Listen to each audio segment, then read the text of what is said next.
existe un conjunto de ecuaciones promedio que toma en cuenta el fenómeno de coalescencia sin describir en detalle cómo ocurre.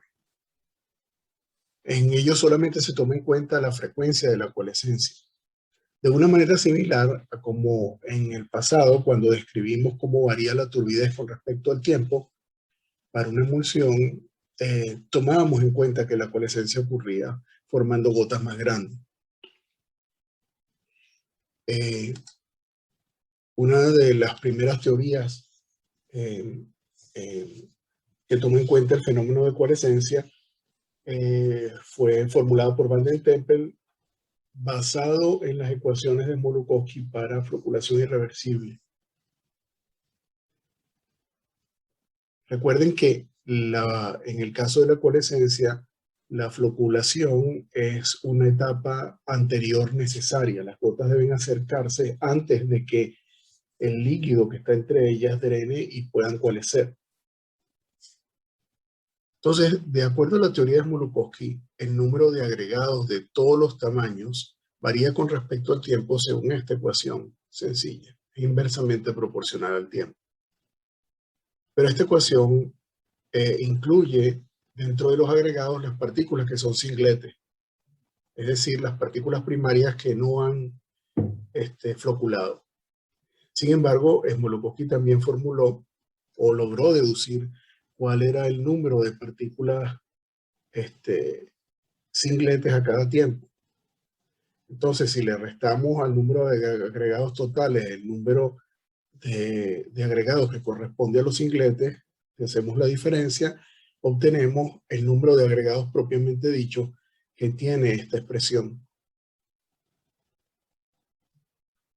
Por otro lado, si nosotros queremos saber en estos agregados cuántas partículas hay, recuérdense que la teoría de Smoluchowski solo describe floculación irreversible, por lo tanto no se pierde el número de partículas. El número de partículas, el total inicial se agrega, pero no se pierde. Entonces, bueno, el número de partículas primarias que está en los agregados es el número de partículas que teníamos inicial menos el que ha sobrevivido al tiempo t. O sea, es n0 menos esto que está aquí. Eso también es una cuenta sencilla. Eso da como resultado, en principio, esta fracción que está aquí, que se puede simplificar. Y aunque la podemos simplificar más, la vamos a dejar así porque la simplificación posterior va a ser más sencilla todavía.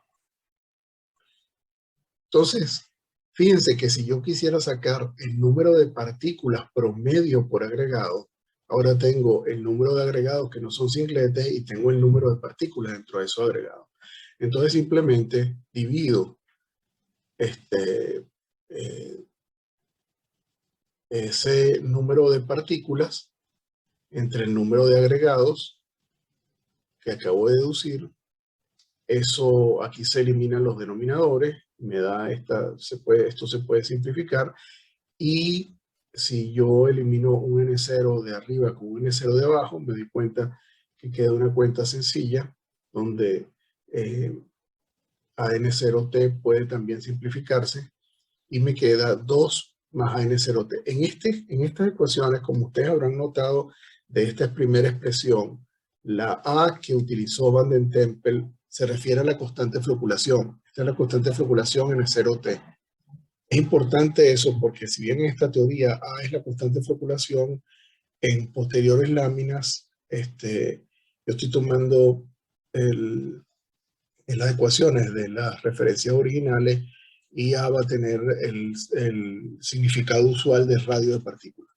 Pero aquí es la constante de floculación. Entonces fíjense que el número promedio de partículas por agregado aumenta de una manera sencilla con AN0T, ¿verdad? Hago un comentario al margen que va a ser importante luego, y es que un tiempo después, otros autores, para hacer un cálculo similar, se dieron cuenta que en este cómputo que hemos hecho sobre el número de partículas promedio de un agregado, no está tomado en cuenta el fenómeno de coalescencia. Entonces, por lo tanto, el fenómeno sobreestima la cantidad de partículas en agregado. sea que como máximo podemos tener este número de partículas en un agregado y en principio va a ser menor a un tiempo t. Pero el caso es que, de acuerdo a esta ecuación, la forma en que se incrementa el número de partículas en un agregado, la frecuencia con que se incrementa es la velocidad, la tasa con que se incrementa es AN0. Por otro lado, Van den Tempel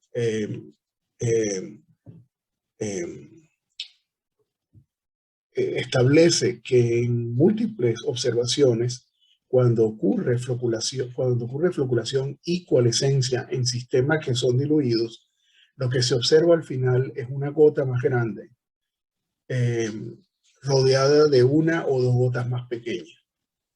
Y que el hecho de que sea una la más grande y no varias, implica que las gotas están coalesciendo como si fuera un agregado lineal. O sea, linealmente. ¿Por qué? Porque en un agregado lineal el número de películas es igual a m-1. Si van coalesciendo progresivamente, lo que va quedando es una gota más grande y al final queda una gota más grande más una pequeña. Entonces, él supone que el número dado que el número de películas que hay en un agregado es m-1, el número de partículas separadas existentes en un agregado varía. Por un lado, se incrementa con la frecuencia que acabamos de deducir en la lámina anterior, AN0, pero por el otro lado, disminuye proporcionalmente al número de films entre agregados. Recuérdense que una película es el conjunto de dos interfaces. En este caso sería el aceite de una gota, el agua circundante y el aceite de la segunda gota. Entonces, esta m, número de partículas separadas, va a ser proporcional a n0, pero también proporcional a m-1. Uno puede resolver esta ecuación. Esta ecuación da para, tal y como lo establece en el artículo, m-1 es igual a todo esto. Este 1 no es un error, es importante en la deducción, como veremos en la lámina siguiente. Pero lo expresa de esta manera, no expresa m igual a tal, sino m-1 igual a esto que está aquí. Fíjense que mientras que la constante de floculación tiene unidades de metros cúbicos sobre segundo y multiplicada por n0 tiene unidades de frecuencia, es decir, segundos a la menos 1, la constante de coalescencia viene de una vez expresada en segundos a la menos 1. La razón de eso es que el fenómeno de coalescencia depende del número de películas que hay, del número de películas que se forman. Es decir, ya es como si el doblete estuviera formado y uno se pregunta por la cantidad de películas que se eliminan, es decir, que se rompen. Mientras que en el caso de la floculación se requieren dos partículas para formar un flóculo. Entonces, la floculación es un fenómeno de segundo orden, mientras que la coalescencia es un fenómeno de primer orden. Bueno, el número total de partículas floculadas o no, si seguimos el razonamiento de Van den Tempel, se encuentra sumando las partículas primarias que sobrevivieron, cuya fórmula la sabemos de Smoluchowski, más el número de partículas existentes en los agregados, que es ahora es simplemente una fracción del número de partículas que habíamos deducido anteriormente, que era 2 más AN0, más AN0T, producto de las que han coalescido. Entonces, si multiplicamos NB por M, tenemos, esta es la solución. Fíjense que aquí está el 1 que nos había sobrado del M-1 de la ecuación anterior. Queda M es igual a todo esto más 1. Lo ponemos aquí. Entonces, multiplicamos esto por este corchete y va a salir un término igual a este que marco aquí con un cuadrito. Estos dos tienen el mismo denominador y se pueden simplificar. ¿Ok? Voy a dejar esto de esta manera.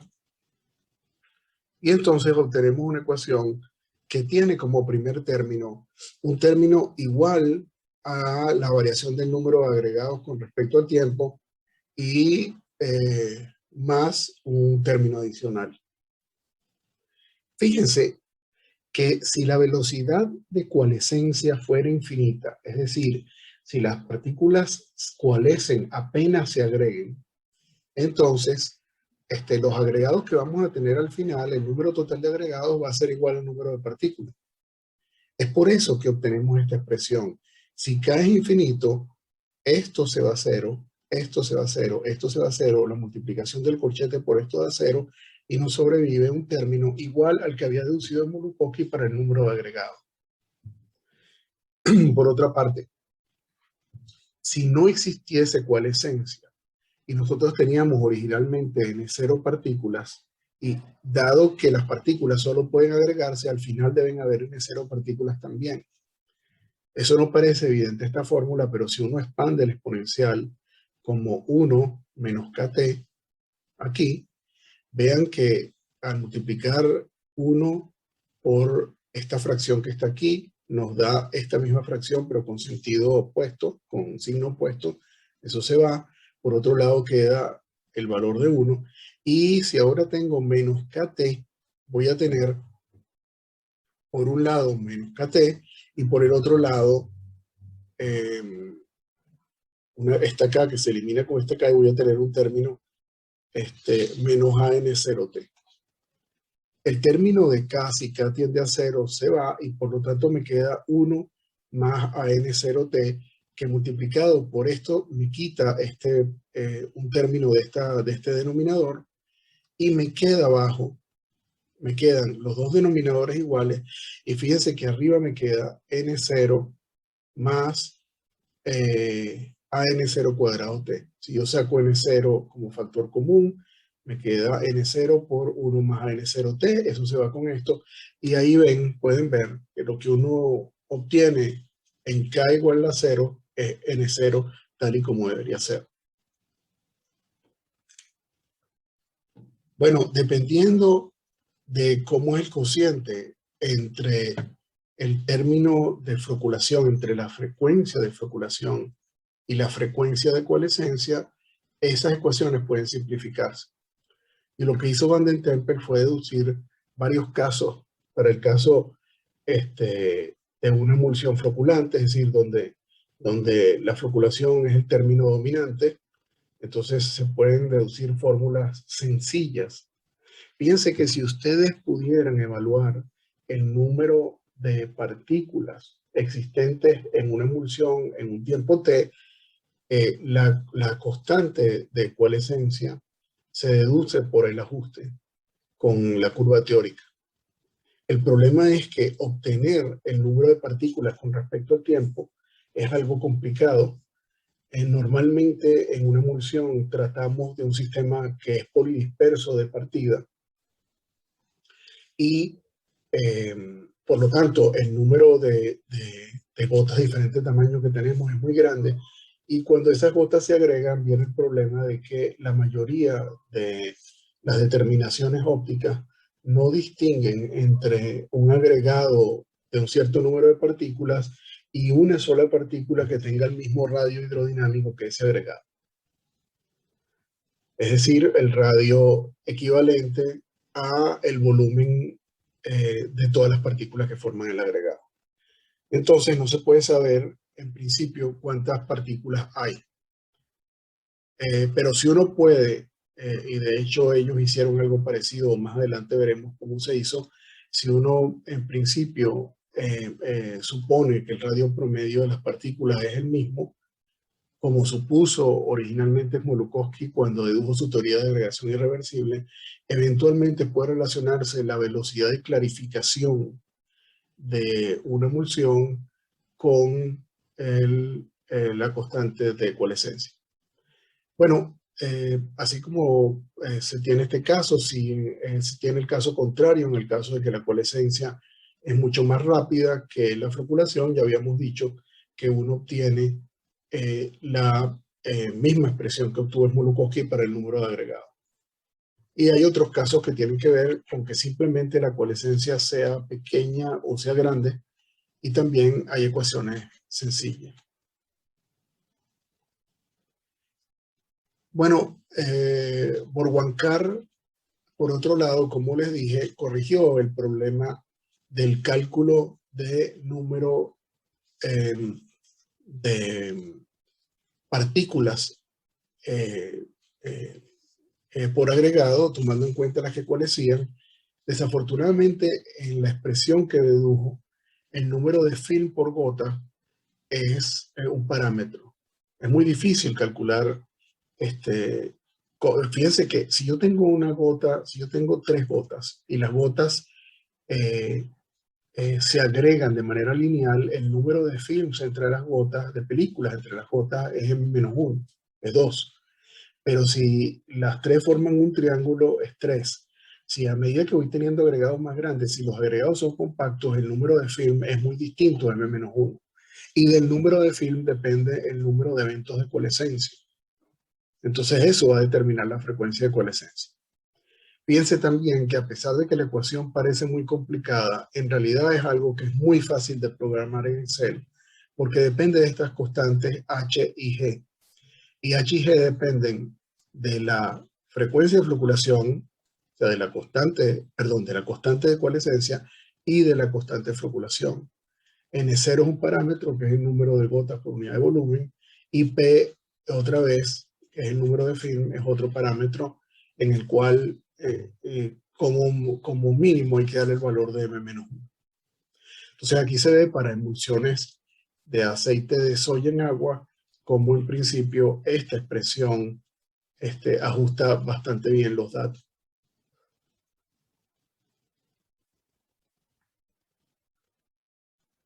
Nosotros por nuestra parte, basados en los resultados de cálculos de dinámica browniana, dedujimos una ecuación donde había un término muy parecido al término de floculación de Smoluchowski y un término que tenía que ver con coalescencia. En principio, A más B es igual a 1, por lo tanto, si A es grande, B es pequeño y viceversa. Esta ecuación ajustó bastante bien los datos de simulaciones, pero nos dimos cuenta que en la constante de coalescencia, las constantes de coalescencia y floculación no eran totalmente independientes. Eso lo veíamos porque se tenían contribuciones de coalescencia, inclusive cuando el número de partículas ya quedaba fijo. Esto es producto de que este término fue deducido independientemente de este otro término. En principio se tomó en cuenta que la coalescencia era un fenómeno de primer orden y que la floculación era un fenómeno de segundo orden. Sin embargo, 7 años después, un grupo chino formuló una ecuación para el caso en el cual había, en principio, agregación y ruptura de los agregados. O sea, agregación reversible. Pero dense cuenta que cuando ellos formularon una ecuación general para eso y dedujeron su solución, o sea, en vez de hacer 2 ecuaciones diferenciales, agarraron una sola y la resolvieron. Y eso fue muy afortunado porque realmente la diferencia entre si uno está tomando en cuenta que el fenómeno de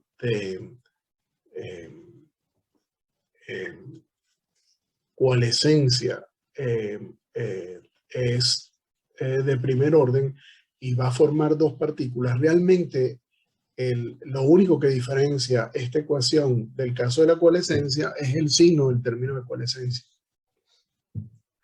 Entonces nosotros, cambiando ese signo, obtuvimos una expresión muy similar a la de ellos, que ajusta bastante bien datos experimentales.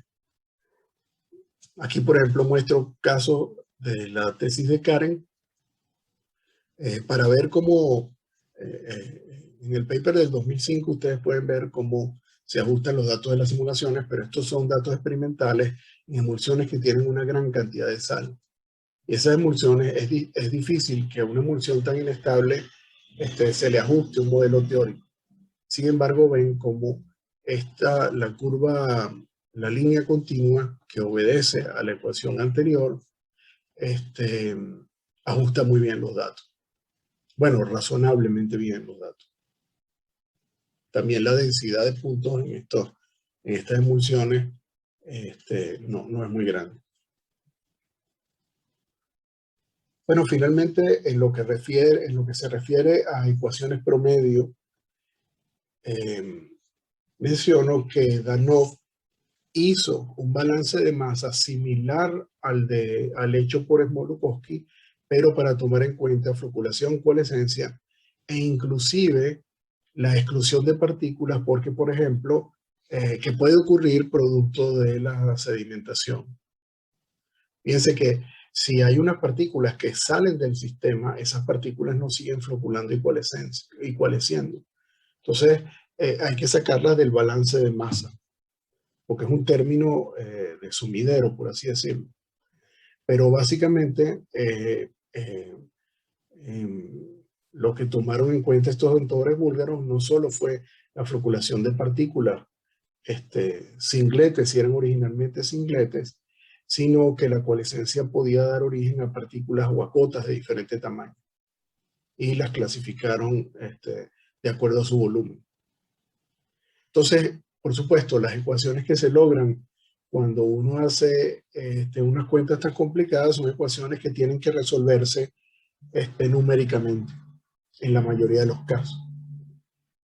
Aquí se ve una comparación del mismo trabajo entre los resultados que había obtenido, entre los resultados que obtuvieron ellos, que obedece a la línea continua, los resultados de Borg-Wankar y los resultados de Van der Tempel.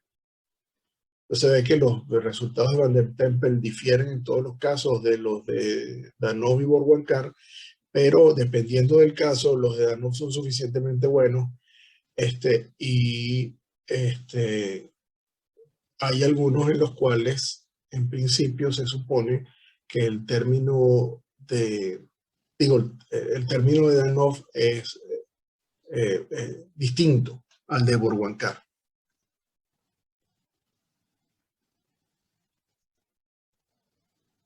En el caso, otro aspecto interesante de la coalescencia, en lo cual se enfocaron los estudios teóricos, era tratar de interpretar el origen de la regla de Bancroft.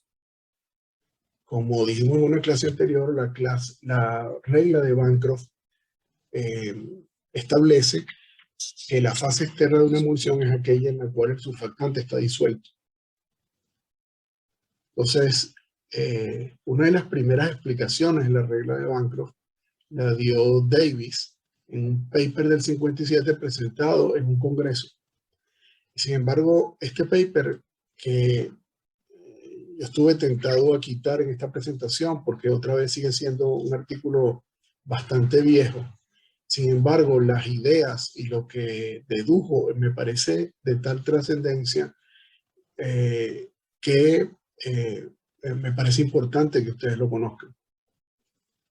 Básicamente, una idea que se mantiene hasta nuestros días fue formulada por Davis y es que el tipo de emulsión, que es cuando uno bate una emulsión, uno tiene gotas de aceite y gotas de agua. Y el tipo de emulsión depende de la frecuencia con que las gotas de aceite y gotas de agua coalescen. Si las gotas de agua coalescen con una frecuencia mayor que las gotas de aceite, lo lógico es esperar que el agua sea la fase externa y el aceite la fase interna, y viceversa. Entonces, lo que intentó Davis fue dar una aproximación a las tasas de coalescencia de gotas de aceite y gotas de agua. Para ello supuso que en principio yo estaba utilizando un surfactante iónico y entonces ya se conocía la teoría de LBO que viene de los años 40 y tanto, 46, etcétera, y se sabe que las gotas se repelen cuando tienen cargas similares.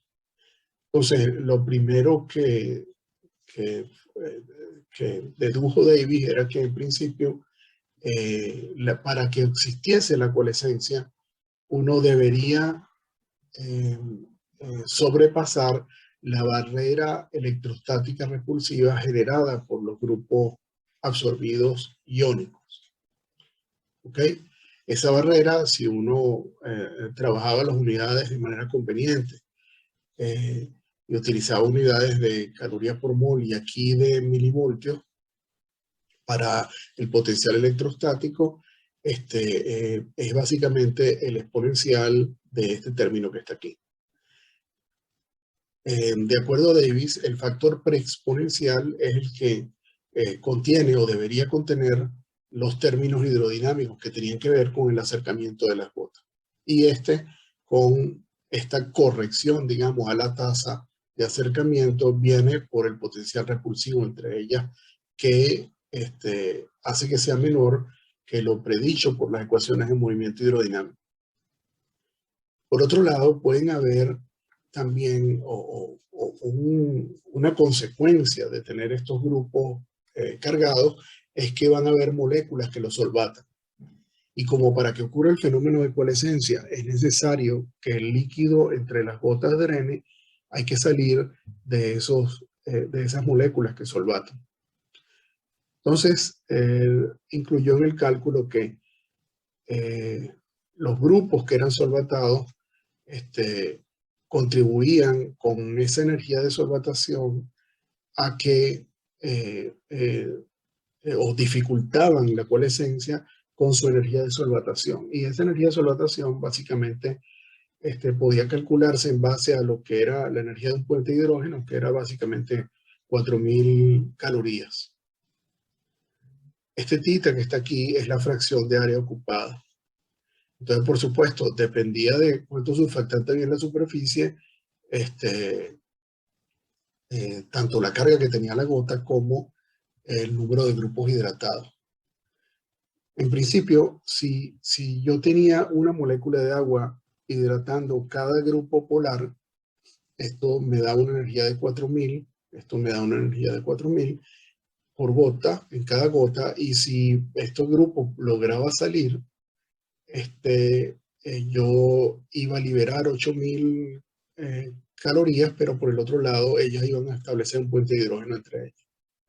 Entonces él utilizó 4000 calorías como lo necesario, multiplicado por el número, por la fracción de área ocupada, como lo necesario para que las gotas se pegaran.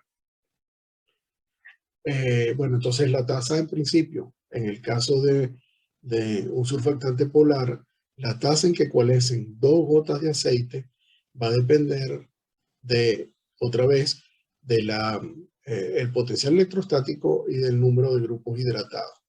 Fíjense que él pone aquí sumatoria de los grupos porque dependiendo de los grupos, los enlaces y el número de puentes de hidrógeno, el número de enlaces, el número de hidratación no tiene por qué ser el mismo y la energía no tiene por qué ser la misma. Bueno, si en cambio fuéramos a coalescer 2 gotas de agua y tenemos el mismo surfactante iónico, pues la cabeza iónica va a estar disuelta en el agua y lo que tenemos que hacer es quitar la parte hidrocarbonada del espacio entre las gotas. Entonces, para eso, él lo que utilizó es un valor conocido de 300 calorías, que es lo necesario para pasar un grupo CH2 de aceite al agua. Entonces, básicamente, la tasa ahora de coalescencia va a depender no solo de factores hidrodinámicos, que ahora son distintos porque tengo aceite como fase externa, sino también del número de carbonos de la cadena hidrocarbonada del surfactante, de nuevo la curvatura, y otra vez, ahora serían 300 calorías por grupo CH2 de la cadena hidrocarbonada. Entonces, bueno, yo puedo hacer el cociente entre la tasa de coalescencia de gotas de aceite y la tasa de coalescencia de gotas de agua. Ese cociente es inversamente proporcional al tiempo de coalescencia. Fíjense, mientras la tasa de coalescencia es más rápida, el tiempo de coalescencia es menor. Entonces, estas tasas son inversamente proporcional a los tiempos de coalescencia. Y por otro lado, este cociente, aquí esto aparece con signo positivo porque en principio estaba en el denominador, así que es la tasa 1, es esta que está aquí, aparece con signo negativo, y la pongo el denominador sube con signo positivo, y aquí la contribución de los CH2. Entonces, yo tendría, de acuerdo a Davis, una emulsión que es de aceite en agua cuando la tasa de coalescencia entre las gotas de agua, que es este caso 2 que estamos viendo aquí, es mucho mayor que la tasa de coalescencia entre las gotas de aceite. O lo que es lo mismo, cuando el tiempo de coalescencia entre las gotas de aceite sea mucho mayor que el tiempo de coalescencia entre las gotas de agua. Y tendríamos una emulsión de agua en aceite en el caso contrario. De hecho, él estimó que para que una emulsión fuera estable por un año, la diferencia entre las tasas tenía que ser del orden de 10 a la 6. En ese mismo, si bien en ese mismo trabajo no lo desarrolló, Davis desarrolló también una teoría interesante en la cual descomponía el HLB en contribuciones por grupo de una molécula. Si bien nosotros habíamos, cuando Griffin formuló su teoría de HLB, él caracterizó el número de HLB en base a el número de grupos OH y de óxidos de etileno que tenía una molécula hidrofílica o la parte hidrofílica de una molécula, Griffin le dio números a distintos grupos polares y no polares. En su escala, el HLB equilibrado, digamos, el balance se obtiene con un HLB de 7, no con un HLB de 10. Y el HLB resulta de sumar todos los grupos hidrofílicos y todos los grupos hidrofóbicos que tiene la molécula. La suma, las contribuciones son por grupo, o sea que la suma es algebraica. ¿Por qué eso fue importante? Porque entre las relaciones, él obtuvo 3 relaciones importantes en su paper, y entre la primera relación que estableció, la estableció entre la tasa de coalescencia que acabamos de deducir y por lo tanto podemos calcular de manera analítica, y el HLB. Entonces fíjense que si yo tengo valores de HLB mayor que 7, significa que la tasa de coalescencia de gotas de agua va a predominar. Y un HLB grande significa que el balance hidrofílico es mayor que el lipofílico. ¿Ok? O sea que cuando el surfactante en principio tiende a estar disuelto en el agua, la tasa de coalescencia de las gotas de agua es mayor y por lo tanto yo tendría una emulsión de agua en aceite. De hecho, aquí hay un cálculo explícito. Si vamos a suponer que el HLB es 11 y que las gotas están completamente recubiertas, entonces este tita que está aquí es 1, esto es 2.2 por 1, esto es 11 menos 7 da 4, por 2.2 da 8.8, y dado que esto es logaritmo neperiano, el cociente entre las tasas sería el exponencial de 8.8, que es este número, 6.6 y fracción, por 10 a la 3. Esta, recuérdense que es la tasa de coalescencia entre gotas de agua y gotas de aceite. Entonces, si hacemos el inverso, la tasa de coalescencia entre gotas de aceite y gotas de agua sería del orden de 10 a la menos 4. Es decir, sería muchísimo más lenta la coalescencia entre las gotas de aceite y por lo tanto obtendríamos una emulsión de aceite en agua. Bueno, Davis estableció una segunda relación entre otra vez las tasas que había conseguido y ahora el coeficiente de partición del surfactante, es decir, su concentración en agua y en aceite. Y aquí se hace evidente la regla de Bancroft, porque como ustedes ven, si la concentración del surfactante en agua es muy grande con respecto a la concentración del surfactante en aceite, esta tasa es grande, por lo tanto la coalescencia entre gotas de agua es grande, por lo tanto voy a tener una emulsión de aceite en agua. Entonces, esta es, en el año 57, la primera explicación, al menos hasta donde yo conozco, que se dio cuantitativa de la regla de Bancroft. Fíjense que todo es evaluable. El coeficiente de partición es evaluable. En principio, eso para surfactantes, el coeficiente de partición siempre es complicado de evaluar porque las concentraciones a las cuales se consigue en ausencia de una tercera fase son muy bajas. La CMC del surfactante es muy baja. Bueno, esta es una comparación que hizo Davis, en principio, de las tasas calculadas por él y las tasas observadas y de cómo funcionaban sus ecuaciones. Esto que está aquí, bueno, esto viene siendo más bien el valor de HLB, pero fíjense que este es el valor de HLB y estas son las tasas teóricas y experimentales, y da bastante bien. Y sin embargo, para estos casos experimentales, él más que surfactantes agarró alcoholes, que son cosurfactantes. Y las emulsiones se hicieron, como dice aquí, en un tubo de ensayo mezclando agua y aceite y batiéndolo con la mano. ¿Cómo se obtenía la tasa? Midiendo el tiempo con un cronómetro que tomaban las fases en separarse. ¿Ok? Entonces fíjense de que a pesar de que conceptualmente él estaba hablando de tasas de ocurrencia del fenómeno de coalescencia, lo está relacionando al final con una prueba de botella de estabilidad de la emulsión. Bueno, un tercer conjunto de relaciones, solo lo menciono por completitud, es entre el HLB y, ya sin las tasas, el HLB y la constante de partición. Entonces, entre las conclusiones importantes del paper de Davis es que el tipo de emulsión, de acuerdo a su teoría, depende de las tasas de coalescencia de las gotas, y por el otro lado, que aunque la regla de Bancroft no puede justificarse desde el punto de vista termodinámico, sí puede hacerse desde el punto de vista cinético.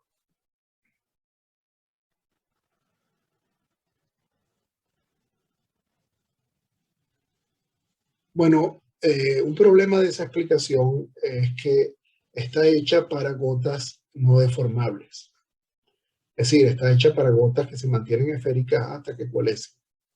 Sin embargo, se conoce que las gotas, en principio, ya gotas de varios cientos de nanómetros y las gotas de micrón en adelante son deformables y que el proceso de formación dificulta la coalescencia entre las gotas.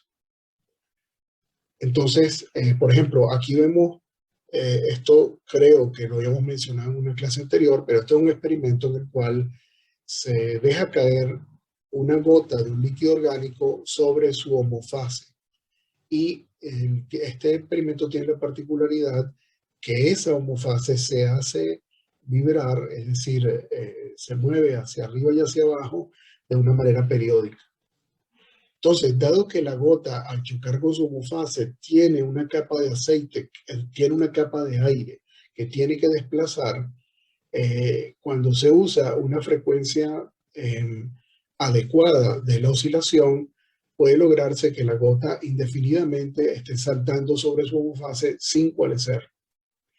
De hecho, aumentando el tamaño de la gota puede llegar a tener este caso en el cual la gota queda reposando sobre la interfase sin coalescer, mientras drene la capa de aire que está entre los dos, que se mantiene entre los dos líquidos. Entonces ahí vemos la importancia del drenaje de la película interfacial para la coalescencia. El tiempo de coalescencia va a depender de ese drenaje y eso no está tomado en cuenta en la formulación de Davis.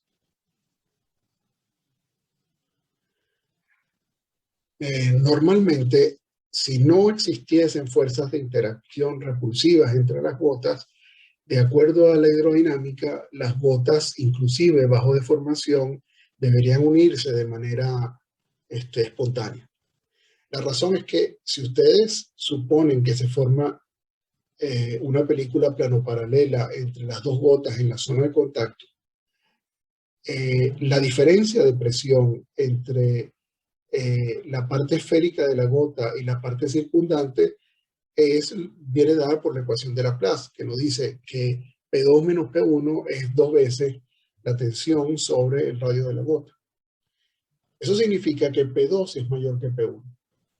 Entonces, en esta zona, digamos, dado que en la parte plana, si existiese una parte plana, la presión, no hay presión capilar, sino que la presión de un lado de la gota o de un lado de la interfase es igual a la presión dentro de la película. Entonces, en principio, como esta presión es mayor que P1, en principio el líquido tendería a salir de manera espontánea, porque P2 es mayor que P1. El líquido drenaría y las gotas se pegarían. Y la única dificultad para que ocurriera la coalescencia viene dada por el tiempo de drenaje de la película interfacial. Sin embargo, existen, debido a las sustancias que están absorbidas sobre la superficie, una fuerza de interacción repulsiva. Por ejemplo, si existiese un surfactante iónico absorbido sobre la superficie, sería una fuerza de tipo electrostático, y esa fuerza cambia el panorama. Básicamente, lo que ocurre es que esa interacción logra disminuir la presión en la zona, en el medio del film, de manera que la presión se haga más similar a la presión afuera. Esta zona cercana al bulk, o mejor, perdón, a la parte plana de la película, pero donde comienza la curvatura de la gota, se conoce como el borde de Plateau. Le puse aquí una foto de Joseph Plateau, que es un belga que estudió los ángulos los ángulos justamente típicos del borde de Plateau, porque uno tiende a pensar, y yo en principio lo pensaba, que dado que esto es plano y es por tanto un plateau, según la terminología en francés, pues este era el borde de Plateau, pero el borde de Plateau en realidad se le dio ese nombre por este individuo. Aquí vemos una espuma. Este proceso o estas fuerzas de interacción que mantendrían estable una emulsión son las mismas que mantienen estable una espuma. En la espuma, las interfaces, las gotas llegan a estar, o las burbujas llegan a estar tan pegadas unas de otras que forman unas interfaces poliédricas, pero fíjense, o unas formas poliédricas, pero fíjense que las interfaces son totalmente planas. Y sin embargo, hay una zona de contacto entre varias interfaces. Esa zona también se conoce como un borde de Plateau. Y otra vez, la estabilidad de la espuma va a depender de cuál es la presión en ese borde de Plateau y su relación con la presión de la espuma, las burbujas. Bueno, pero como les decía, el resultado de que existan fuerzas de interacción es que la presión resultante en el film es menor. Como esa presión va a hacer que las gotas en principio se mantengan separadas o se separen, a ese componente de la presión se le conoce como presión de desjuntamiento. En inglés es disjoining pressure. Aquí vemos un gráfico de cómo varía la presión de desjuntamiento como función del ancho del film de la película. Entonces fíjense que presenta un máximo, un mínimo y otra vez sube. Es parecido la fuerza de interacción de DLBO, pero nótese que esto es presión, lo que estamos calculando aquí. Bueno, puede demostrarse que en esta zona en la cual la presión de desjuntamiento disminuye, cuando disminuye el ancho del film, es decir, que tiene esta curvatura positiva, es una zona inestable en el cual un film no puede mantenerse sino que drena. Sin embargo, fíjense, si yo tengo una gota, la gota tiene una presión capilar que es definida y que solamente depende de su radio y la tensión interfacial. Es decir, la presión capilar de la gota, si la fuéramos a representar este gráfico, es un valor constante, que vamos a representar por una orilla horizontal paralela al eje de las abscisas. Entonces, en el caso de una gota que tiene esta cierta presión, la presión capilar solamente corta esta curva a distancias muy pequeñas. A esas distancias muy pequeñas se forma un film o una película muy delgada. De hecho, se forma la película más delgada estable que puede tenerse. Esa película se le conoce como Newton Black Film en inglés, o sea, película negra de Newton. Pero si tenemos una presión capilar muy alta que obedece a un radio muy chiquito, solamente podemos tener como película estable esa. Mientras que si tenemos una presión capilar menor, existen dos puntos en donde la presión capilar corta la curva en la cual se iguala a la presión de desjuntamiento, de manera que forma film estable. Esta película formada a una distancia mayor es la que se conoce como Common Black Film. Nosotros cuando estuvimos viendo cómo una película dispersaba la luz y por qué se formaban colores productos de la dispersión de la luz en las dos interfaces, hablamos del Newton Black Film y del Common Black Film. Y ellos son negros justamente porque las películas son tan delgadas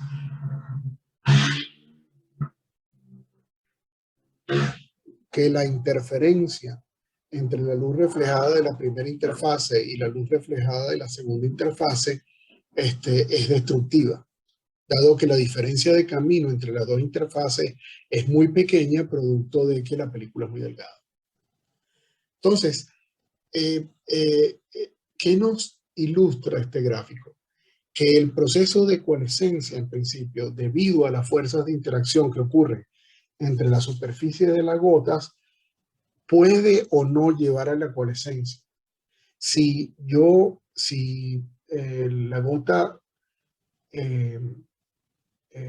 dependiendo de la presión capilar de la gota y de las interacciones moleculares que determinan de las interacciones superficiales que determinan la presión de desjuntamiento.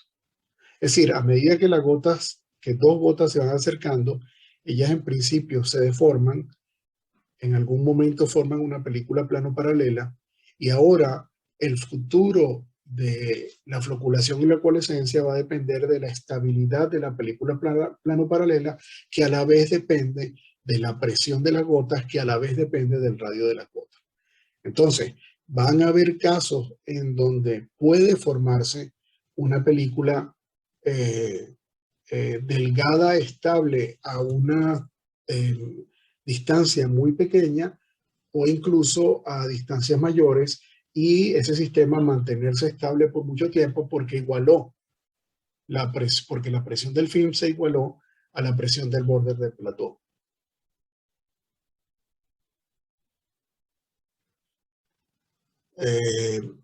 Entonces, la definición de lo que es la presión de desjuntamiento es la variación de la energía libre de interacción por unidad de área con respecto al ancho de la película.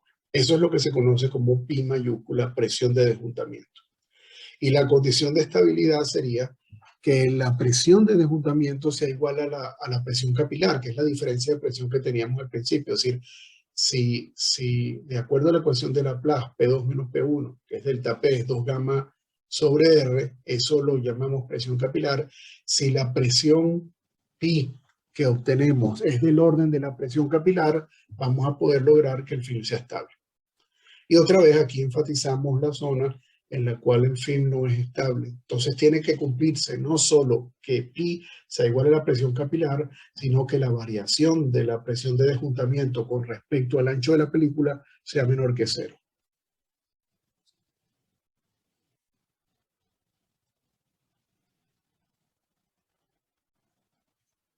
Fíjense que en principio el film drene es producto del acercamiento de las gotas.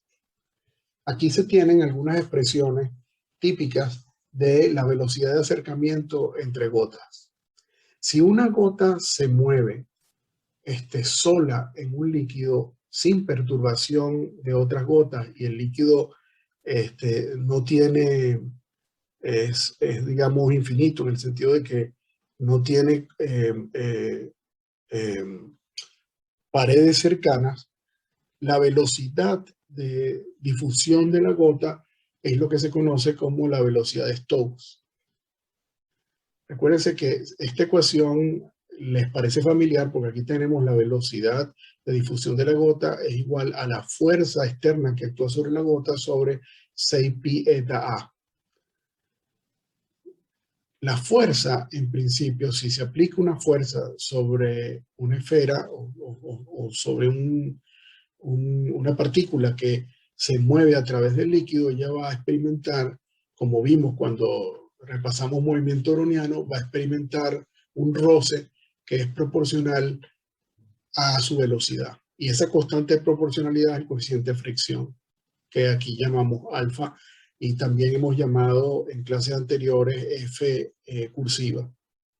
Entonces, fíjense, recuérdense que el teorema de fluctuación-disipación nos dice que en principio la constante de difusión multiplicada por la fricción es igual a kT.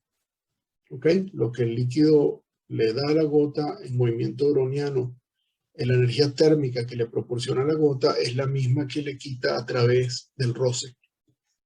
Entonces, alfa, según esta ecuación, si ustedes pasan este término para acá, alfa viene siendo 6pi eta A.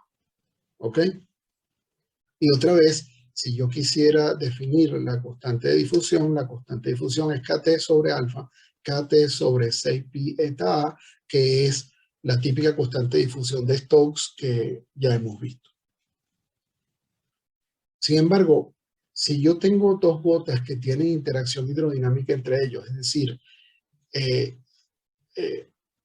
bueno, que es el caso típico, real, entre dos gotas, es decir, que una gota mueve el líquido circundante y por lo tanto afecta el movimiento de la gota cercana, y por otra parte el líquido una vez que rebota sobre esa gota también afecta su propio movimiento, entonces puede deducirse un tensor promedio para el movimiento, para el acercamiento de las gotas, una velocidad promedio de acercamiento que puede expresarse en función de Stokes, y como ustedes ven aquí, esto es igual a la velocidad de Stokes multiplicada por h sobre A. Es decir, cuando h es pequeño, esta velocidad, que ahora vamos a llamar velocidad de Taylor, que es la velocidad de acercamiento de dos gotas deformables, de dos gotas no deformables, es sustancialmente disminuida producto del film que hay entre ellas y producto de la interacción hidrodinámica entre ellas. Y por otro lado, si las gotas son deformables, es decir, si la presión capilar no es suficiente para mantener las gotas esféricas, cuando ellas se están acercando, entonces se va a formar una película plano paralela y la velocidad de acercamiento ahora de la película plano paralela es básicamente la velocidad de acercamiento de estos, o se puede aproximar por la velocidad de acercamiento de estos dos discos, que es donde ocurre la mayor parte de la interacción hidrodinámica y de fuerzas de interacción entre las dos gotas. Entonces, esta velocidad de acercamiento se conoce como velocidad de Reynolds. Depende por supuesto, de las fuerzas de interacción, pero va a depender de esta manera del ancho del film. Fíjense que esto es el ancho del film, que es básicamente esta distancia, y esto que está aquí es el radio del film, que como vimos es este radio que está aquí. Entonces depende al cubo con la distancia de separación. ¿Ok? Fíjense que en el caso de Taylor depende a la primera potencia de la distancia de separación. O sea que esto es mucho más lento que esto.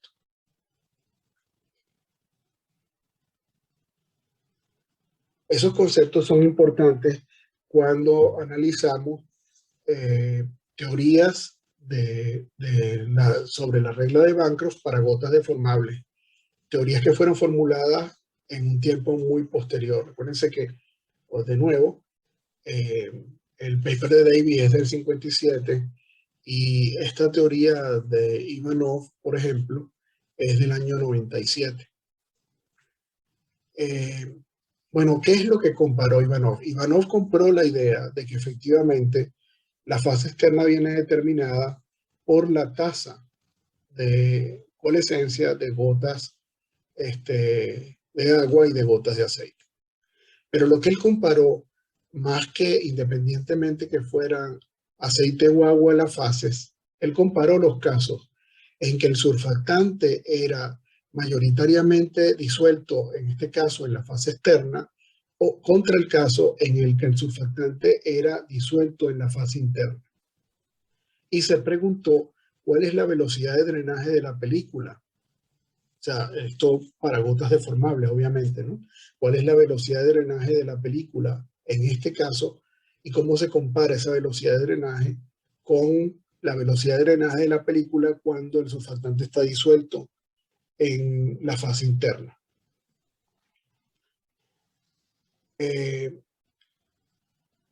Un fenómeno que mantiene la estabilidad de la emulsión cuando el surfactante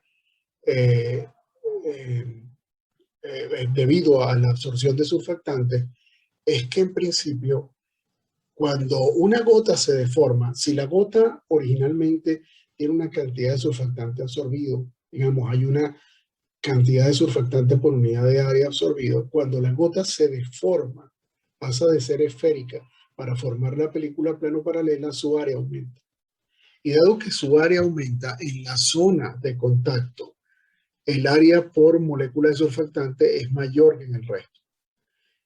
Si el área por molécula de surfactante es mayor aquí que aquí, significa que la tensión aquí es mayor que la tensión aquí.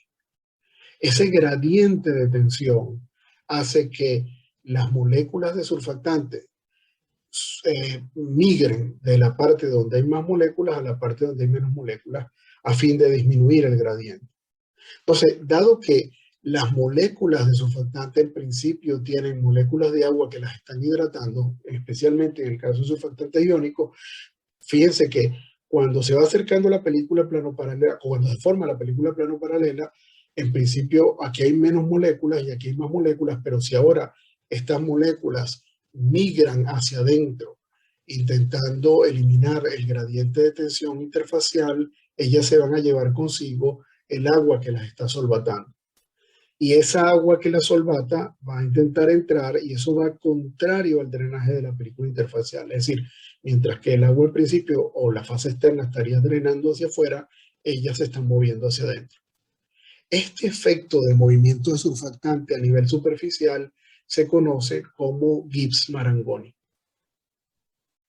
Ahora, además de ese efecto de surfactante a nivel superficial, si aquí se abrieron espacios donde pudieran entrar el surfactante, también es posible que las moléculas de surfactante se absorban desde el líquido externo o se absorban desde la fase interna a la interfaz. Déjenme, ya vuelvo sobre la gráfica anterior. Dense cuenta que si la fase, si la interfase queda otra vez llena de moléculas de surfactante, producto del flujo de la entrada adicional de moléculas desde la fase circundante, entonces es como si la deformación o la película que obtuvimos se hubiese estabilizado. Porque cada vez que ya se deforme, no va a haber un efecto Marangoni que la estabilice. sino que ella se va a poder seguir deformando porque va entrando más surfactante aquí y no se va a formar el gradiente que va a hacer que el surfactante retorne y que genere un flujo contrario al flujo de drenaje. La velocidad de drenaje de una película, en el caso en el que el surfactante está disuelto en la fase externa, viene caracterizado por este factor que está aquí, o esta constante, cuya su índice significa foam, es decir, espuma, por esta elasticidad de espuma que está aquí, pseudoelasticidad de espuma. Esa constante depende efectivamente de la elasticidad interfacial de la interfase. Recuérdense que de la elasticidad de Gibbs de la interfase. La elasticidad de Gibbs es la variación de la tensión con respecto al logaritmo del área, como vimos en la clase de tensión. Entonces, básicamente esto me está diciendo, este factor me está diciendo en cuánto varía la tensión cuando cambia el área. ¿Ok? Entonces es lógico que, dado que el movimiento del surfactante en la interfase depende de gradientes de tensión, es lógico que dependa de la velocidad de drenaje, dependa de la elasticidad de Gibbs. El caso es que, como se ve aquí, cuando aumenta la elasticidad de Gibbs, disminuye la velocidad de drenaje y viceversa. Pero en principio, lo que se obtiene cuando el surfactante está disuelto en la fase externa es que el efecto Marangoni predomina. Es decir, que el film queda más bien estabilizado producto de los gradientes de tensión superficial. Mientras que cuando el surfactante está disuelto en la fase interna, la ecuación que se obtiene es algo más complicada, depende no solo de la viscosidad de la fase dispersa, sino de la viscosidad de la fase dispersa, sino de la externa, etcétera, etcétera. Y el caso es que en esta circunstancia, el flujo de surfactante viniendo de la parte interna de la gota es muchísimo más importante y evita el efecto Marangoni porque llena los espacios en exceso producto de la deformación de la gota. ¿Ok? Entonces, si el surfactante está disuelto en la fase interna, la película drena más rápido y esa va a ser la fase que se va a obtener como fase externa de la emulsión. ¿Ok? O sea que si el surfactante está disuelto en la fase externa, esa es la película que drena más lentamente. ¿Ok? Entonces, la regla de Bancroft, lo que dice el sistema con el surfactante en la fase externa es más estable, porque otra vez predomina el efecto Marangoni.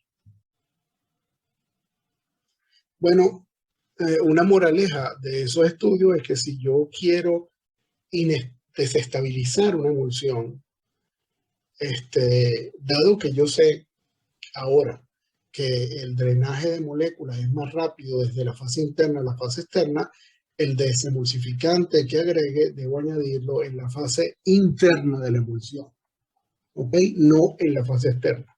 Debo añadir algo que es soluble en la fase de las gotas, no en la fase dispersa.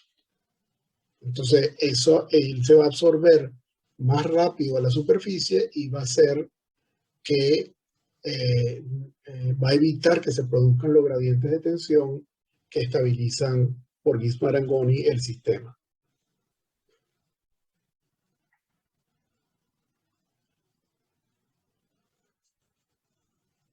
Bueno, esas ecuaciones que dedujo Ivanov se originan o se pueden calcular a través de dinámica de fluido, no son fáciles de calcular. Para el drenaje de la película hay que tomar en cuenta cuáles son las condiciones de borde. En principio, se supone que las interfaces o las soluciones dependen de que las interfaces sean móviles o inmóviles, y eso a su vez se refiere a que sean tangencialmente inmóviles o móviles, o sea, que el líquido circundante en la interfase sea inmóvil o móvil, de acuerdo a la teoría, cuando existe surfactante en la interfase, esa es una interfase inmóvil justamente por el efecto Bismarangoni, mientras que cuando no existe surfactante, en principio es una interfase móvil. Por otra parte, en esta ecuación lo que quiero enfatizar es que existen, desde el punto de vista de fuerza de interacción, factores termodinámicos, factores relacionados con energía de interacción, que son los que determinan el flujo, el drenaje de la película, y además hay factores hidrodinámicos. Los factores termodinámicos se manifiestan a través de la presión de desjuntamiento.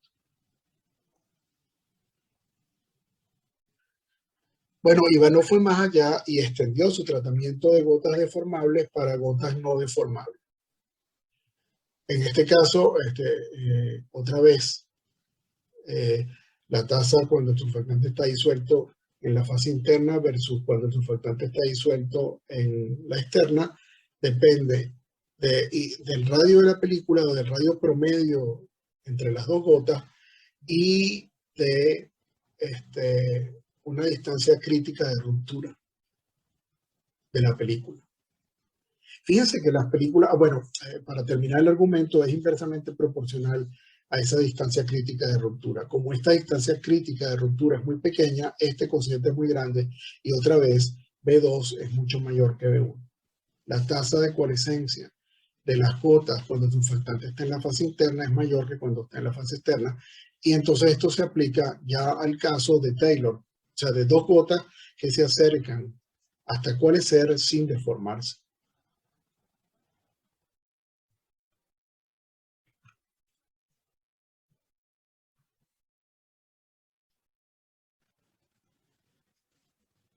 Bueno, uno de los problemas que existe para determinar la estabilidad de estos sistemas es que, como yo les decía, evaluar la tasa de coalescencia de una manera, ya viendo cómo ocurre el fenómeno de coalescencia con un poquito más de detalle, se darán cuenta ustedes que evaluar la tasa de coalescencia es difícil. La dificultad mayor estriba en que necesariamente las gotas en un solvente se acercan no solo producto del movimiento browniano, sino de su fuerza de interacción. Entonces, la fuerza dominante es o en principio la fuerza dominante para el acercamiento de dos gotas suficientemente grandes para que el movimiento browniano no sea determinante, es la fuerza de interacción de Van der Waals. O sea que lo que se opone son las fuerzas superficiales repulsivas y lo que atrae a las gotas es la fuerza de interacción de Van der Waals que ocurre entre todas las moléculas que conforman la fase interna, el bulk de la gota. ¿Ok? Entonces, ese es un caso muy distinto a que uno, entre comillas, agarre la gota con la mano. Es decir, que uno utilice algún procedimiento donde una de las dos gotas está fija o haga chocar una contra la otra. Para hacer chocar una contra la otra, o bien uno uno tiene que mantener alguna fija, cambiar la velocidad relativa entre ellas o, digamos, promover el choque manipulando una o las dos gotas.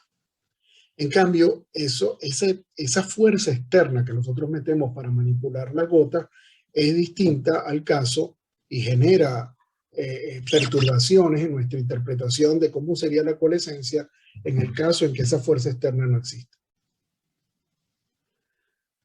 Bueno, Gillespie y Raidiel en el año 55 estudiaron el fenómeno de coalescencia de una gota con su homofase plana.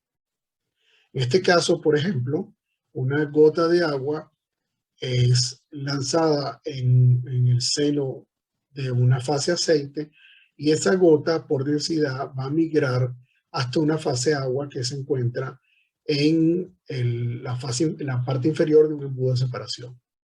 Entonces, ella primero va a adquirir una velocidad terminal, va a llegar a la interfase y ahora se va a tardar un tiempo en cuál es el consumo fase, que es el tiempo de drenaje de la película interfacial entre la gota y su homofase. Entonces, lo que Gillespie y Raidiel encontraron es que si uno grafica el número de gotas supervivientes en función del tiempo y lo estandariza con respecto al número de gotas observadas, al número de eventos observados, se obtienen unas curvas de este estilo, en los cuales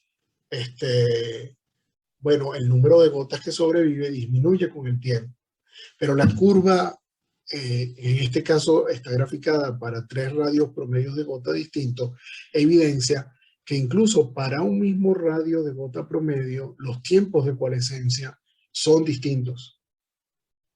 O sea que el problema tiene que ser tratado como un problema estadístico, lo cual se hace cuando se compara el número de gotas sobrevivientes sobre el número de eventos observados. O sea, el total de sobrevivientes y no sobrevivientes. No sobrevivientes significando que coalescieron con su homofase. O sea que uno no tiene para un sistema de una gota que se mueve producto del efecto gravitatorio, uno no tiene una misma velocidad de coalescencia, sino una distribución de velocidades de coalescencia. Bueno, ellos formularon una primera teoría simple tratando de explicar el fenómeno y básicamente, en principio, lo adjudicaron a, otra vez, el drenaje de la película interfacial. Supusieron que la gota sí se deformaba porque estaban trabajando con gotas macroscópicas y por lo tanto la fuerza de deformación de la gota tenía que ser igual a la presión capilar. Otra vez, la presión capilar es 2 gamma sobre R. Entonces, fíjense, si la presión capilar, si es 2 gamma sobre R, esto es presión multiplicado por el área, vamos a suponer que la gota se deforma y adquiere un radio de film crítico, entonces el área del film sería pi por R cuadrado, pi por radio crítico al cuadrado, multiplicado por esta presión, que es fuerza sobre área, nos daría fuerza. Entonces, esto que está aquí es la fuerza necesaria para deformar la gota y formar una interfase plana. Y por el otro lado, la fuerza que tenemos, la fuerza externa que está actuando sobre la gota, es la fuerza de gravedad o la fuerza de flotación, básicamente, que como sabemos es el volumen de la gota por la diferencia de densidad por la gravedad. ¿Ok? Entonces, de aquí se puede deducir cuál es el radio crítico de deformación, que es este. ¿Ok? Pero por otro lado, si yo fuera a calcular el tiempo que la gota le toma pegarse de su homofase, es el tiempo otra vez de drenaje de la película interfacial. ¿Cómo puedo calcular ese tiempo? Bueno, el tiempo va a ser desde el radio crítico, desde donde se deformó, desde la distancia a la cual se deformó la gota hasta aquella en que se pega. Eso es tiempo igual a distancia entre velocidad. Entonces la velocidad es la velocidad de drenaje de la gota que uno calcula mediante algún tensor. Por ejemplo, si fuera esto, si se lo tomo como si fueran, si la película estuviese formada por 2 discos paralelos, esa sería la velocidad de Reynolds. Entonces yo pondría aquí la velocidad de Reynolds y calculo esta integral, y esa integral me va a decir cómo varía la distancia con respecto al tiempo. Para este caso, y para el caso de Reynolds, para este caso significando el caso en el cual tomo en cuenta la fuerza de flotación y es de una gota con una interfase plana, esta es la expresión que se deduce. Sin embargo, cuando Gillespie y Raidiel compararon esta expresión con los datos experimentales, les dio que esta expresión es mucho, predice tiempos de coalescencia que son mucho mayor que los experimentales. Entonces, ellos se dieron cuenta que primero el film a nivel microscópico no necesariamente es uniforme, sino necesariamente es una interfase plana, sino que es muy probable que oscile, que existan ondas capilares que hagan que el film sea inestable. Eso en principio lo dedujeron debido a que ellos veían que el film en ocasiones no drenaba de una manera suave, sino que la interfase o el film, la película se rompía antes de que la interfase drenara completamente. Entonces, ellos supusieron que eso probablemente era producto de que si yo tenía oscilaciones sobre la superficie superior y oscilaciones sobre la superficie interior, cuando una cresta pegaba con la onda de la otra interfase, básicamente se formaba un hueco y las interfaces se unían. Y el líquido de la fase interna se unía. ¿Ok? Entonces, en principio, la amplitud de una onda capilar, perdón, de una onda interfacial, puede estimarse aproximadamente con esta expresión. Y básicamente lo que ellos se preguntaron es que, recuérdense que la amplitud de la onda es la que determina si ella se pega, si ella logra, si la amplitud de las dos ondas logran ser iguales a el ancho de la película, es que ocurriría la coalescencia. Ellos se plantearon cómo variaba, o mejor dicho, supusieron que la probabilidad de ruptura debería ser proporcional a ese ancho de la película, al ancho de eh, de las ondas capilares durante un ciclo de la onda. ¿Ok? Entonces integran durante ese ciclo esta expresión. ¿Ok? Supusieron que la frecuencia de oscilación fuera seno por WT, donde W es la frecuencia de oscilación, fuera menor que H sobre H0 siendo la distancia inicial donde la película o las gotas se deformaron y formaron el film, lo cual, como ya vimos, permitía calcular R crítico.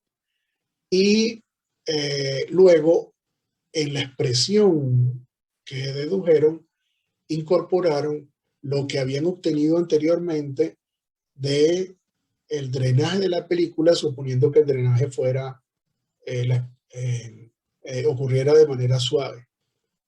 Es decir, la variación de 1 entre H lo incorporaron a la expresión que tuvieron, a la expresión que sacaron de la probabilidad de ruptura producto de ondas capilares. ¿Ok? Entonces, eso les dio que si ellos expresaban la probabilidad de ruptura por segundo de esta manera, 1 entre n diferencial de n con respecto a dt, esta expresión pudiese unirse con esta expresión para dar que el logaritmo de n sobre n0, que era lo que habían venido graficando, era proporcional a el tiempo de ruptura menos el tiempo inicial en que se formaba la película a la 3 meses. Donde esta que está aquí, es una frecuencia de colisión que tiene esta expresión. Entonces, el caso es que incorporando la probabilidad de ruptura por ondas capilares junto con el drenaje de la película, obtuvieron curvas que efectivamente reproducen el experimento. Esto que está aquí, a la menos T0, a la 3 medio, esto es para diferentes temperaturas y esto es para diferentes tamaños de gotas y básicamente la teoría reproduce el experimento bastante bien. Esa conclusión es general. O sea, un film se rompe no solo como producto de que drenó completamente, sino producto de ondas capilares u otro mecanismo pueden formarse huecos en el film que unen el seno el líquido en el interior de una gota con el líquido en el interior de la otra gota. Bueno, han habido cantidad de estudios sobre ese tema. En principio aquí muestro uno que tiene que ver con la forma en que se deforma la gota cuando llega a la superficie. Entonces ellos se preguntaron si la expresión para el adelgazamiento del film, eso se llama film thinning en inglés, como era modificado, si la gota no se deformaba o se deformaba cuando llegaba a la homofase plana, se preguntaron en principio cómo era el drenaje. Y la ecuación para el adelgazamiento del film realmente puede expresarse como un coeficiente por el ancho del film al cubo, donde el coeficiente es distinto dependiendo del caso que sea. ¿Ok?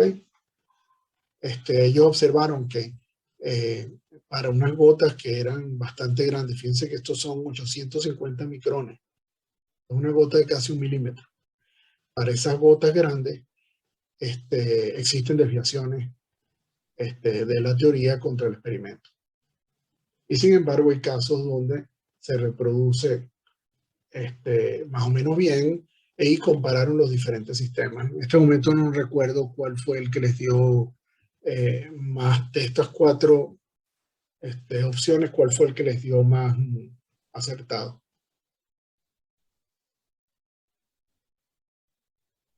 Es parte de los mismos resultados. Bueno, este es un paper mucho más reciente de Burkov, en el cual también se miden, creo que el gráfico está por aquí, no lo tengo, aquí está, este sería del lado izquierdo más o menos el ensamblaje el diseño experimental del paper de Burkov. Básicamente hay un capilar donde se suelta una gota y la gota, en este caso las gotas son de aceite, no de agua, entonces flotan, llegan a una interfase donde hay un microscopio que las observa y el microscopio determina el tiempo de coalescencia. Y como se ve aquí, para gotas de diferentes tamaños, el tiempo de coalescencia, es independiente del radio de la gota, al menos en las condiciones tratadas. O sea que uno puede tener tiempos de coalescencia de diferente naturaleza, de diferente orden, para gotas de diferente diámetro. El Burkov enfatiza lo mismo que enfatizó Gillespie Radiel, que es que básicamente este sistema, si no se trata de una manera estadística, uno no halla una relación entre el tiempo de supervivencia de la gota y su diámetro.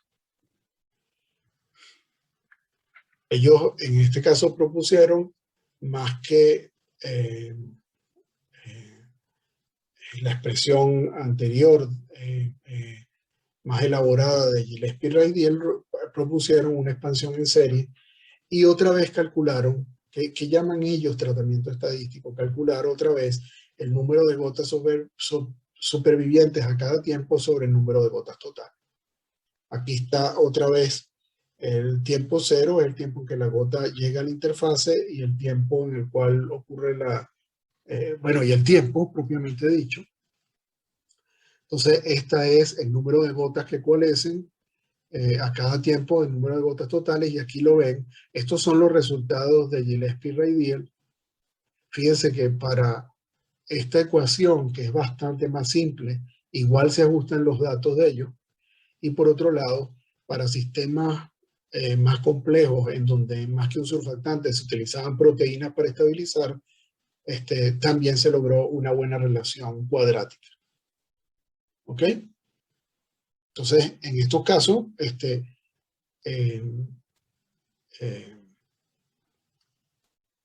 otra vez, puede hallarse una relación entre las propiedades del sistema y la estabilidad del mismo, pero dense cuenta que obtenemos una distribución de tiempos de coalescencia, no un solo tiempo de coalescencia, para gotas del mismo tamaño. Bueno, esto que está aquí son resultados de Dickinson en un sistema parecido. Estas gotas son gotas de micrones y en principio son gotas no deformables.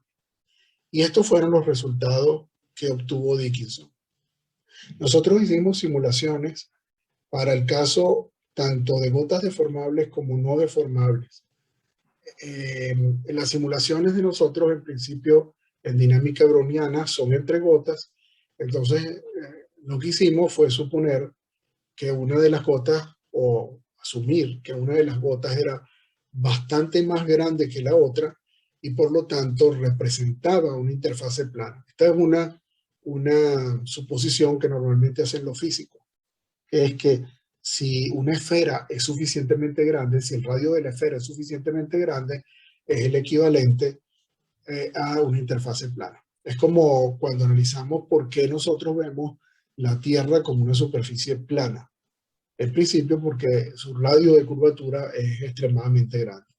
Entonces, haciendo cálculos de coalescencia sobre esas gotas y utilizando una cantidad de tensores distintos, nosotros estudiamos tanto el caso de Dickinson, que era de gotas no deformables, como el caso de, ya lo van a ver, de Gurkov y Batsheva.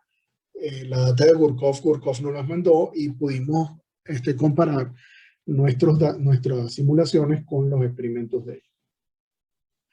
En este caso, básicamente el tensor que mejor dio, estos son los datos experimentales de Dickinson y estos son cálculos, y como les mostré aquí, hicimos cantidad de cálculos distintos con diferentes tensores y básicamente el tensor que dio mejor fue la combinación entre Stokes cuando las gotas estaban muy separadas o la gota en la interfaz estaba muy separada y Taylor cuando ya estaban más cercanas.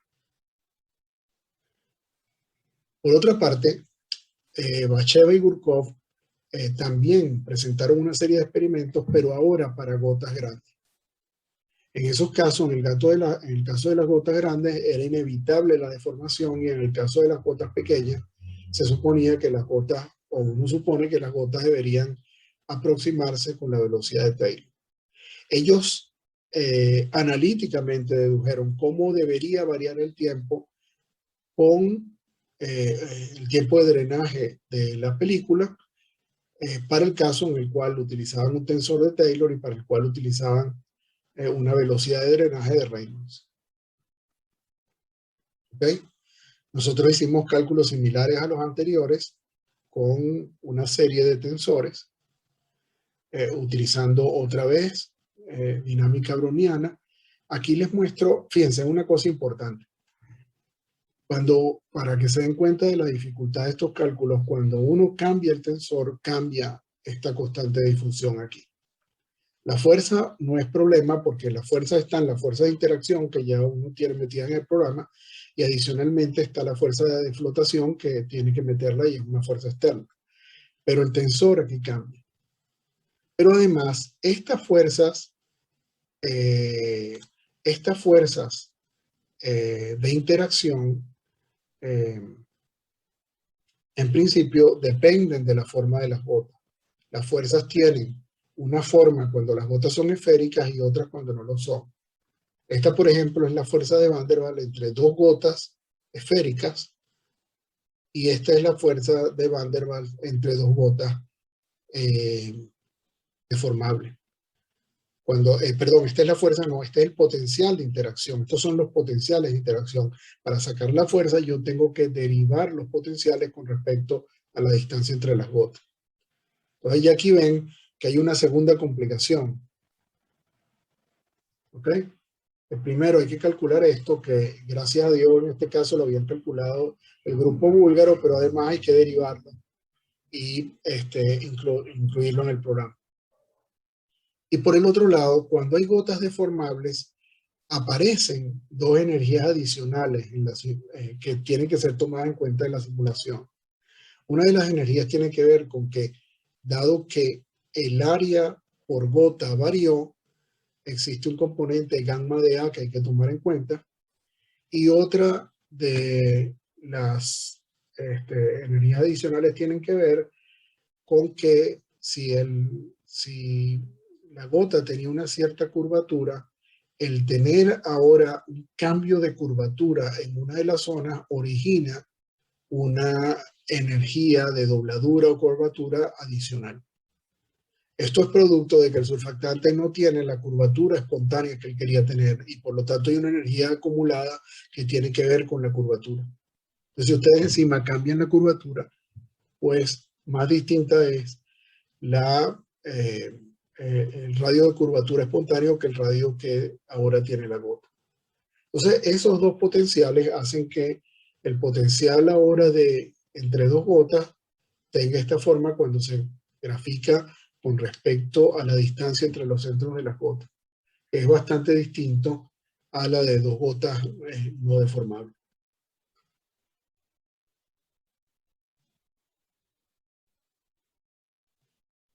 Por otra parte, uno tiene que evaluar a qué distancia se deforman las gotas. Las ecuaciones para evaluar eso son complejas y uno tiene que hacer algún tipo de compromiso para decidir cuándo la gota se deforma o no. Aquí tenemos tres etapas de acercamiento de las gotas que se utilizaron en el cálculo y básicamente en la etapa 1 las gotas eran no deformables y el radio del film era 0, se utilizaba el tensor adecuado. En la etapa 2 se empieza a deformar el film, pero empieza a crecer hasta que llega un máximo. Y en la etapa 3, el film a máximo constante, el film drena. Fíjense que en este proceso, este es un proceso idealizado porque en especial en esta parte, el film normalmente no obtiene el máximo y la gota drena, sino que todo ocurre de una misma vez. El film se va generando y en la medida que se va generando, va drenando hasta que obtiene un radio máximo y después ocurre, y bien sea las gotas se coalescen o no. Pero estos son etapas idealizadas basadas en el modelo de esferas truncadas que utilizó el grupo búlgaro para calcular la energía de interacción.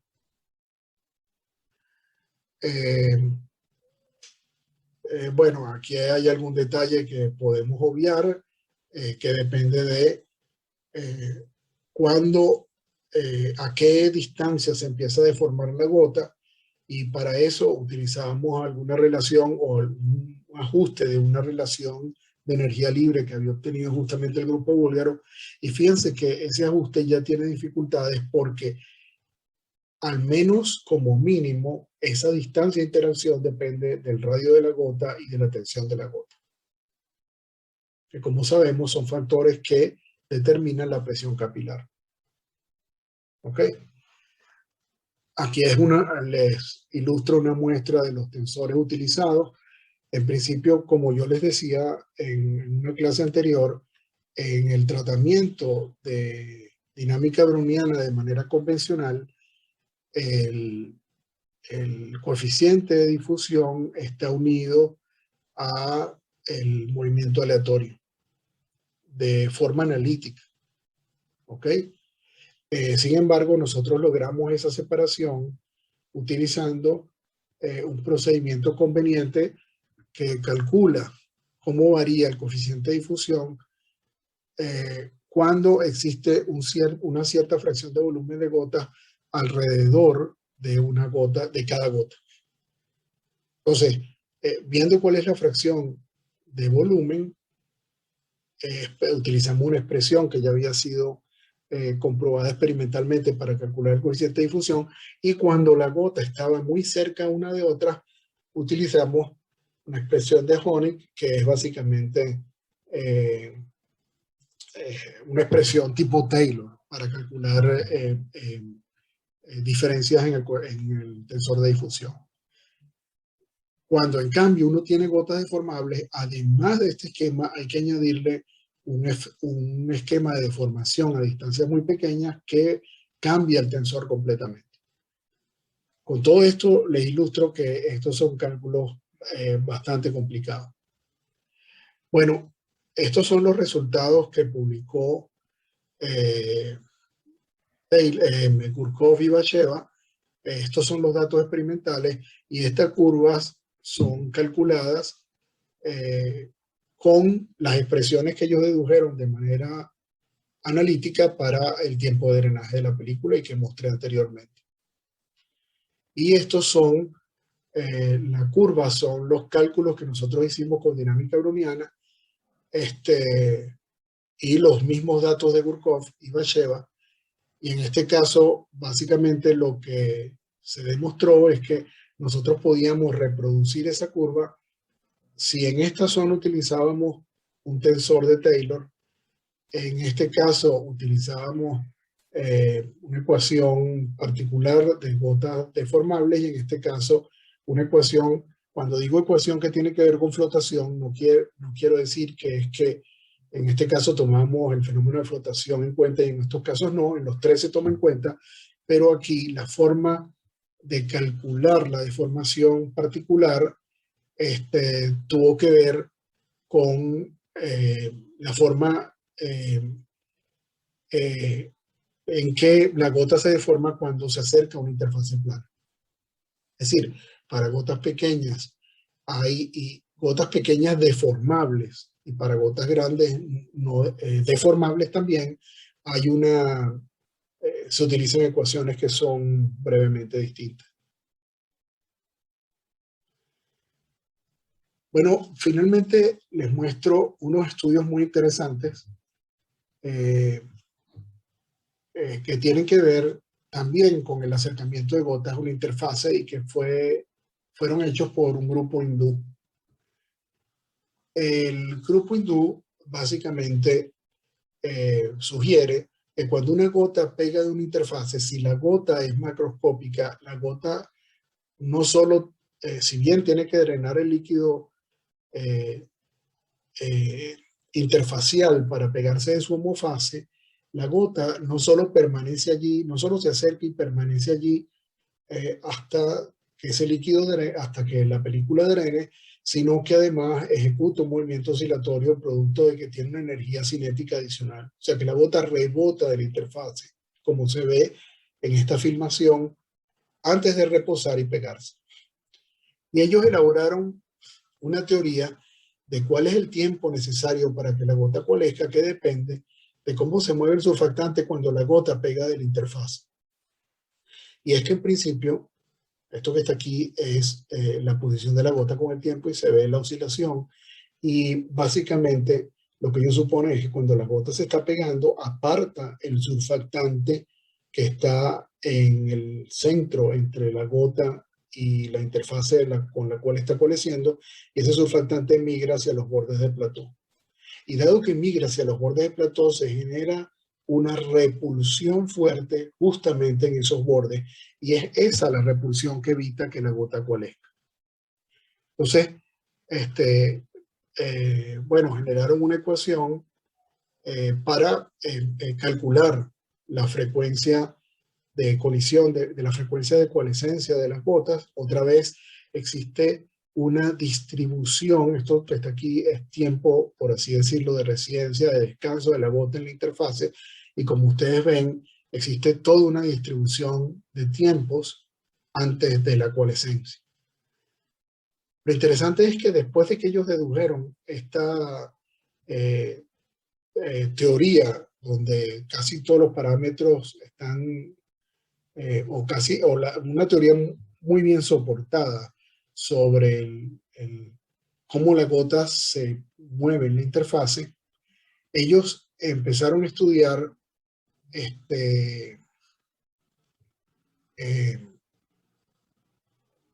cómo variaban las curvas en función de, qué sé yo, el tamaño de las gotas, la concentración de surfactante, la concentración de sal. Y allí hallaron cosas muy interesantes.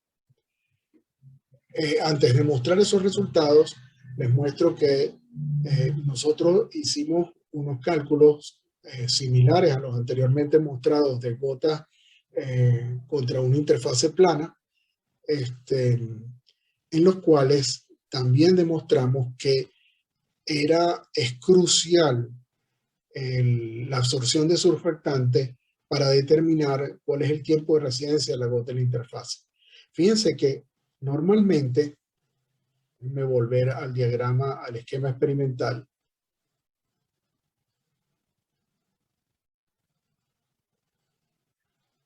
Cuando uno, en estos experimentos, normalmente ustedes sueltan una gota de aceite que se va a pegar con su homofase y el surfactante está contenido en la fase externa. Entonces, la gota no adquiere surfactante de manera instantánea. Toma un tiempo que la gota vaya adquiriendo surfactante y la gota se está moviendo en el momento que está adquiriendo surfactante. Normalmente se supone que el tiempo para que el surfactante se absorba es muy pequeño y que la gota llega totalmente recubierta aquí. Lo que nosotros calculamos es, nosotros básicamente hicimos la absorción superficial dependiente del tiempo y calculamos el efecto de esa absorción temporal sobre la energía de interacción y por lo tanto sobre la coalescencia de las gotas. Y lo que muestro aquí son, que eso fue publicado en este artículo, que es un libro que les recomiendo, que fue hecho, desafortunadamente quedó el grupo, nada menos que el grupo de Sócrates afuera, pero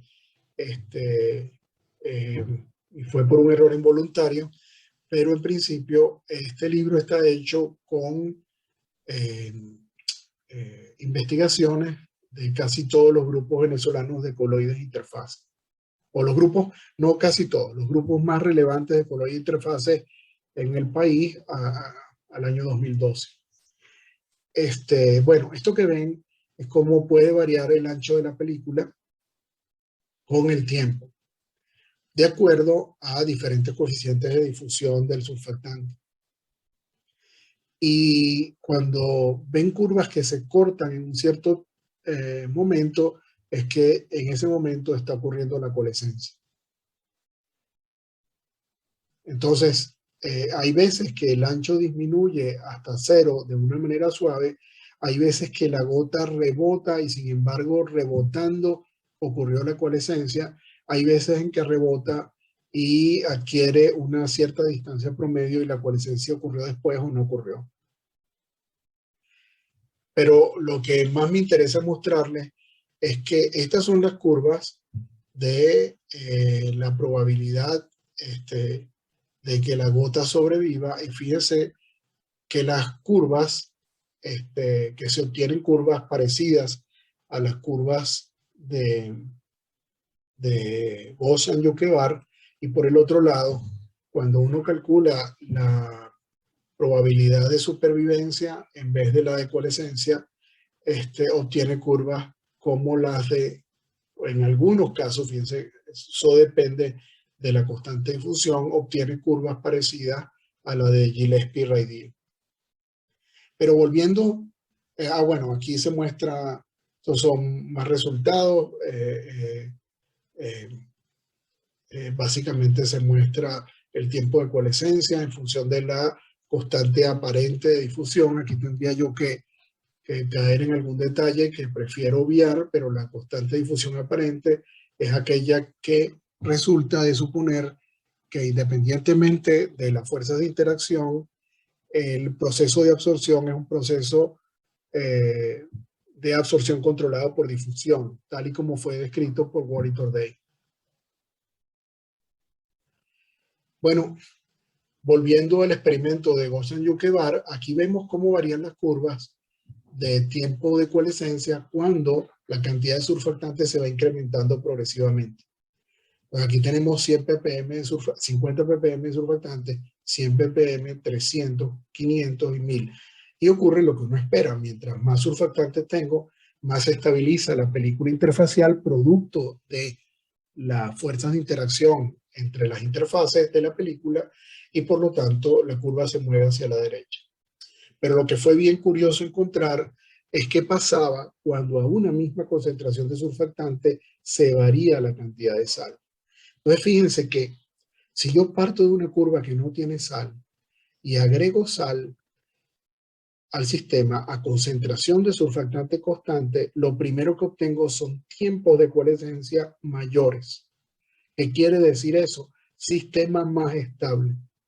Y sin embargo, cuando sigo agregando y sigo incrementando la concentración de sal, la curva se devuelve y obtengo sistemas más inestables.